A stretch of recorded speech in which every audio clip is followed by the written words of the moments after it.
धरती का तापमान धीरे धीरे बढ़ रहा है, ग्लेशियर्स पिघल रहे हैं। सदियों से जमी हुई बर्फ अब पानी बनकर महासागरों में मिल रही है और महासागरों का जल स्तर लगातार बढ़ता जा रहा है। अगर इस समस्या से समय रहते नहीं निपटा गया तो आने वाले 20 सालों में समुद्र के किनारे वाले शहर और छोटे छोटे देश समुद्र में डूब जाएंगे। ग्लोबल वार्मिंग, ये शब्द सुनने में जितना सिंपल लगता है, असल में ये उससे कहीं ज्यादा भयावह है। तो आइए जानते हैं ग्लोबल वार्मिंग के कारण हो रहे विनाशकारी प्रभावों के बारे में, खासकर उन स्थानों पर जो हमेशा बर्फ से ढके रहते थे। दोस्तों, धरती के सबसे ठंडे स्थानों में अलास्का, नॉर्थ पोल, अंटार्कटिका, ओइमियाकॉन और हाई माउंटेन रेंज आते हैं। ये सभी स्थान हमारे ग्रह के क्लाइमेट सिस्टम को बैलेंस करने में अपनी महत्वपूर्ण भूमिका निभाते हैं। अब जैसा कि आपको पता होगा कि कुछ देशों में जरूरत से ज्यादा गर्मी पड़ती है, जहां पर बाहर निकलना बहुत मुश्किल हो जाता है। वहीं कुछ देशों में मौसम इतना ज्यादा ठंडा होता है कि वहां घरों में रहना भी आसान नहीं होता। इसी को बैलेंस करने के लिए दुनिया में कुछ ऐसे स्थान हैं जहां पर गर्मी हो या ठंड या फिर बरसात, हर मौसम में बर्फ गिरती और जमी रहती है। लेकिन दोस्तों, क्लाइमेट चेंज की वजह से और बढ़ते वैश्विक तापमान के कारण ये इलाके तेजी से पिघल रहे हैं और इसका एकमात्र कारण है ग्लोबल वार्मिंग। ग्लोबल वार्मिंग के प्रभाव से दुनिया के सबसे ठंडे स्थानों में मौजूद बर्फ बहुत तेजी से पिघल रही है, जिस कारण से वन्य जीवन पर संकट मंडरा ही रहा है। लेकिन उससे भी ज्यादा संकट मानव सभ्यता पर मंडरा रहा है। ग्लोबल वार्मिंग का तात्पर्य पृथ्वी के एवरेज टेम्परेचर में हो रही बढ़ोतरी से है। वैज्ञानिकों के अनुसार औद्योगिक क्रांति के बाद से ह्यूमन एक्टिविटीज जैसे जीवाश्म ईंधन यानी कोयला, पेट्रोल, डीजल और प्राकृतिक गैस के जलने के कारण वायुमंडल में ग्रीन हाउस गैसों की मात्रा बढ़ जाती है। इनमें से सबसे ज्यादा कार्बन डाइऑक्साइड, मीथेन और नाइट्रस ऑक्साइड जैसी गैसें वातावरण को गर्म कर रही हैं, जिससे पृथ्वी का तापमान बढ़ रहा है। ये तापमान वृद्धि सबसे अधिक असर कर रही है पृथ्वी के ध्रुवीय और पर्वतीय इलाकों पर। ग्लोबल वार्मिंग का सबसे पहला असर हो रहा है अंटार्कटिका में। अंटार्कटिका दुनिया की सबसे ठंडी जगहों में से एक है। यहाँ का तापमान सर्दियों के दौरान -80 डिग्री सेल्सियस तक गिर जाता था। किसी समय में स्नोस्टॉर्म, पानी का जमना और इंसान को जमा देने वाली ठंड के लिए जाना जाने वाला अंटार्कटिका अपनी खोज के बाद से ही लगातार वैज्ञानिकों और शोधकर्ताओं के लिए हमेशा से ही किसी जन्नत से कम नहीं रहा है। साल के 12 महीनों तक लगातार ठंड पड़ने के बावजूद यहाँ पर वैज्ञानिकों का एक ग्रुप हमेशा मौजूद रहता है और लगातार शोध करता रहता है। लेकिन हाल फिलहाल के वर्षों में यहाँ तापमान में अनप्रिडिक्टेबल वृद्धि देखी गई है और सबसे ज्यादा हैरानी की बात यह है कि जिस अंटार्कटिका का तापमान कभी माइनस से ऊपर नहीं गया, उसी अंटार्कटिका का साल 2020 में अब तक का सबसे अधिक तापमान 18.3 डिग्री सेल्सियस तक दर्ज किया गया था। साइंटिस्ट की शोध के अनुसार हर साल 10 सालों में अंटार्कटिका का तापमान लगभग 0.5 डिग्री सेल्सियस बढ़ रहा है। इस बढ़ते तापमान के साथ अंटार्कटिका के वेस्ट में मौजूद थ्वेट्स ग्लेशियर समय के साथ साथ पिघलता जा रहा है, जिसके चलते इसे डूम्सडे ग्लेशियर कहा जाने लगा है। आपको बता दें कि इसका मतलब होता है कयामत का ग्लेशियर, क्योंकि अगर अकेले ये ग्लेशियर पिघल जाता है तो पूरी दुनिया में मौजूद कोस्टल सिटीज में समुद्र का पानी सिटी के अंदर तक चला जाएगा और सभी कोस्टल सिटीज हमेशा के लिए जलमग्न हो जाएंगी।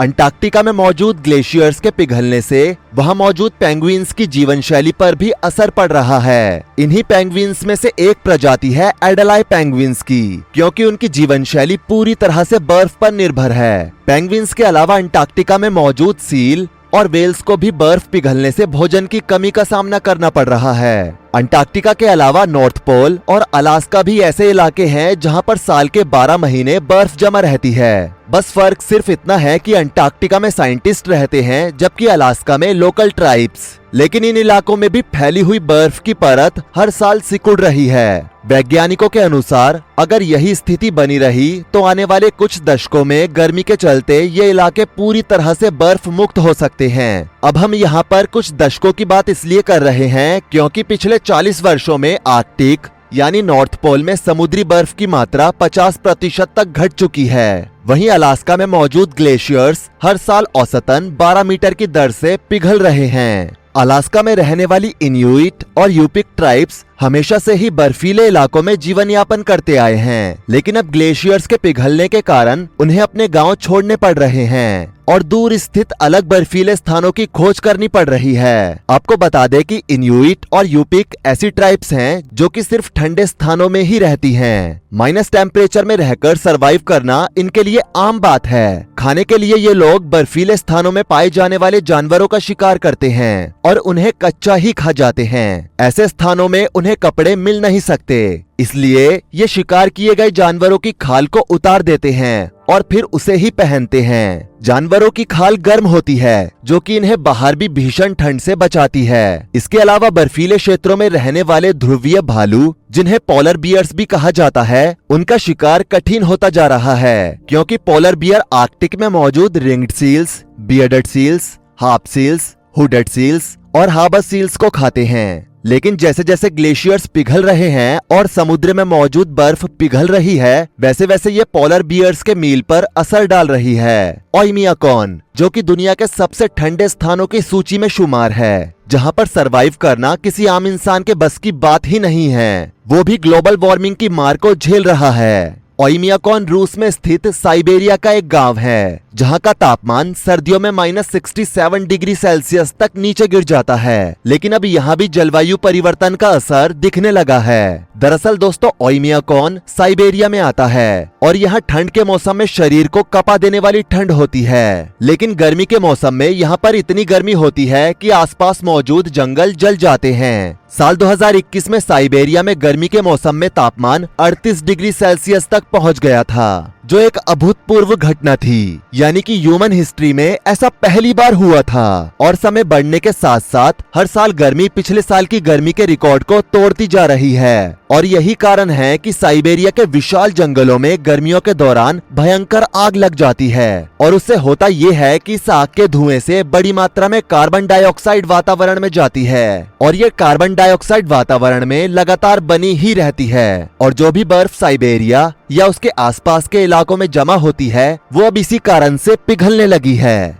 इसके अलावा ग्लोबल वार्मिंग से हिमालय, एल्प्स, एंडीज और रॉकी माउंटेन्स के ग्लेशियर्स भी खतरे में हैं। हिमालय के गंगोत्री और सतोपंथ ग्लेशियर पिछले 50 सालों में 1 किलोमीटर से अधिक पीछे हट चुके हैं। यानी कि ये ग्लेशियर्स लगातार पिघल रहे हैं और इनका विस्तार कम होता जा रहा है। और अगर ऐसा लगातार चलता रहा तो गंगा, यमुना और ब्रह्मपुत्र जैसी नदियों में जल संकट देखने को मिल सकता है। और आपको बता दें कि हमारे भारत में पीने के पानी के लिए ये नदियां ज्यादा सहायक हैं। इन ग्लेशियर्स के पिघलने से ग्लेशियर लेक आउटबर्स्ट फ्लड यानी कि GLOF की घटनाएं बढ़ रही हैं। आपको बता दें कि ये एक ऐसी घटना है जो कि ज्यादातर विशालकाय बाढ़ को जन्म देती है। साल 2021 में उत्तराखंड के चमोली में अचानक आई बाढ़ इसी कारण से हुई थी, जिसमें 200 से भी ज्यादा लोगों की मौत हुई थी। दोस्तों, ये जो सब कुछ हो रहा है उसका सिर्फ एक ही कारण है, और वो है ग्लोबल वार्मिंग। अगर ग्लेशियर्स यूं ही लगातार पिघलते गए तो उससे समुद्रों का जलस्तर लगातार बढ़ेगा, और इस बढ़ते हुए जलस्तर से कोस्टल सिटीज यानी ऐसे शहरों को सबसे ज्यादा खतरा है जो समुद्र के किनारे पर बसे हुए हैं। ग्लेशियर्स और ठंडे स्थानों में मौजूद बर्फ के पिघलने से मालदीव्स, बांग्लादेश, मुंबई, कोलकाता और न्यूयॉर्क जैसे शहरों पर खतरा बढ़ेगा। और अगर ग्लेशियर्स लगातार पिघलते रहे तो मौसम और अधिक अनिश्चित होगा, यानी कि ठंड के मौसम में भी गर्मी रहेगी और गर्मी के मौसम में ज्यादा अधिक गर्मी रहेगी। इसके अलावा तूफान, सूखा और बाढ़ जैसी आपदाएं आम हो जाएंगी। इसके अलावा इस ग्लोबल वार्मिंग का असर मानव जीवन पर सबसे ज्यादा पड़ेगा, क्योंकि इससे वाटर क्राइसिस बढ़ेगा, जिससे कोई भी काम अच्छे से नहीं हो पाएगा। क्योंकि दोस्तों, हमने बचपन से ही पढ़ा है कि जल ही जीवन है, तो फिर सोचकर देखिए कि उस जल के बिना जीवन कैसा होगा। बिना जल के खेती प्रभावित होगी, पीने के पानी का संकट बढ़ेगा और पलायन की समस्याएं गंभीर हो जाएंगी। ग्लोबल वार्मिंग का सबसे बड़ा असर ये होगा कि ठंड और बारिश का मौसम पूरी तरह से गायब हो जाएगा। यानी कि दुनिया के ज्यादातर देशों में जहां सर्दी, गर्मी और बरसात तीनों मौसम होते हैं, वहां पर सिर्फ और सिर्फ गर्मी ही होगी और आने वाले समय में हालात बद से बदतर हो जाएंगे। लेकिन दोस्तों, अगर ग्लोबल वार्मिंग से बचना है तो हमें कुछ कदम अपनाने होंगे। जैसे कि ज्यादा वृक्षारोपण करना जरूरी होगा ताकि कार्बन डाइऑक्साइड का अवशोषण हो सके, क्योंकि जैसा कि हमें पता है कि पेड़ कार्बन डाइऑक्साइड को ग्रहण करके ऑक्सीजन को छोड़ते हैं, यानी कि एक तरीके से पेड़ एयर प्यूरिफायर का काम करते हैं। इसके अलावा हमें काटे जा रहे जंगलों को रोकने के लिए आवाज उठानी पड़ेगी ताकि पेड़ पौधे और जीव जंतु बचे रहें और इकोसिस्टम बैलेंस रह सके। इसके अलावा जीवाश्म ईंधन का यूज कम करना होगा। जीवाश्म ईंधन यानी पेट्रोल और डीजल की खपत को कम करना होगा और इसके बजाय इलेक्ट्रिक व्हीकल्स को बढ़ावा देना होगा। इसके अलावा हमें सबसे मुख्य रूप से पर्यावरण के अनुकूल जीवन शैली को अपनाना होगा, क्योंकि हम लोग पर्यावरण को पहले ही काफी नुकसान दे चुके हैं। इसलिए हमें प्लास्टिक, पेट्रोल, डीजल और ऐसी किसी भी चीज का उपयोग कम करना होगा जो कि पर्यावरण को नुकसान पहुंचाती है। और हमें एक बात और याद रखनी चाहिए कि अगर हम अभी कार्रवाई नहीं करते तो हमारी आने वाली पीढ़ियों को इसकी भारी कीमत चुकानी पड़ेगी। वैसे दोस्तों, क्या कहना चाहेंगे आप इस विषय पर? नीचे कमेंट सेक्शन में जरूर बताएं। वीडियो को लाइक करें, शेयर करें और ऐसी ही और वीडियोस के लिए इस चैनल को सब्सक्राइब करके साथ में बेल नोटिफिकेशन को भी ऑल पर सेट कर लें। धन्यवाद।